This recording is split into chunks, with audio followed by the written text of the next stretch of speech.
এক এলাকায় কতগুলো ইঁদুর থাকতো। একটি বিড়াল সেই ইঁদুরদের উপরে অসহ্য জুলুম নির্যাতন করত। বিড়ালের এই জুলুম নির্যাতন সহ্য না করতে পেরে সমস্ত ইঁদুর একত্রিত হয়ে মহা সমাবেশ ডাকলো। তখন সকল ইঁদুর মিলে বলতে লাগলো, আমরা আগামীকালকে সবাই একসাথে ওই বিড়ালটির উপরে হামলা করব। কেউ বলল আমি বিড়ালের পা ধরবো, কেউ বলল আমি ঘাড় ধরবো, আবার কেউ বলল আমি বিড়ালের লেজ ধরবো।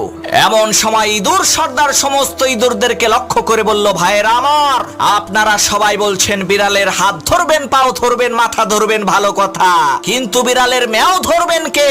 ওই হিংস্র বিড়াল যখন আপনাদেরকে ধরার জন্য রাগান্বিত কণ্ঠে ম্যাও বলে উঠবে, ওই ম্যাওয়ের হুঙ্কার শুনে আপনারা নির্ভয়ে সাহস করে সেই ম্যাওটাকে কি ধরতে পারবেন? তখন কোন ইঁদুর আর কথা বলে না। এতগুলো ইঁদুরের মধ্যে একটা ইঁদুরও বিড়ালের ম্যাও ধরার সাহস পেল না। তখন ইঁদুর সর্দার বলল, বিড়ালের ম্যাও ধরতে না পারলে তার সাথে যুদ্ধে লিপ্ত